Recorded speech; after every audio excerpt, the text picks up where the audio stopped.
যারা আমরা বাংলাদেশে শতকরা 90 থেকে 92 ভাগ মানুষ মুসলমান, আমরা মদিনা ইসলামের চর্চা করি, আমরা মদিনা ইসলামে বিশ্বাস করি। রাসূলুল্লাহ সাল্লাল্লাহু আলাইহি ইসলাম যে ইসলামের প্রবর্তন করে গিয়েছেন, সাহাবায়ে কেরাম যে ইসলামের অনুশীলন করে গিয়েছেন, সেই ইসলামের অনুসারী আমরা। এখানে আমরা মওদুদি ইসলামের অনুসারিত নয় কেউ।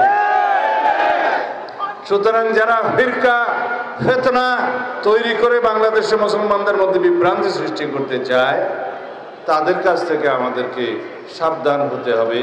বাংলাদেশের মুসলমানকে সহি দ্বীনি ইলম অর্জন এবং অনুশীলনের রাস্তা উন্মুক্ত করে দিতে হবে।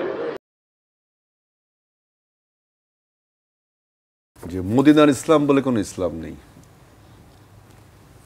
যেই বলে থাকুক ইসলাম দ্য হোল ওয়ার্ল্ড, মদিনার ইসলাম, মক্কার ইসলাম, বাংলাদেশের ইসলাম, সৌদি আরবের ইসলাম বা ওনাদের ইসলাম, এরকম কোনো ইসলাম নেই। ইসলাম ইজ ওয়ান, মডেল ইজ রাসূলুল্লাহ সাল্লাল্লাহু আলাইহি ওয়াসাল্লাম।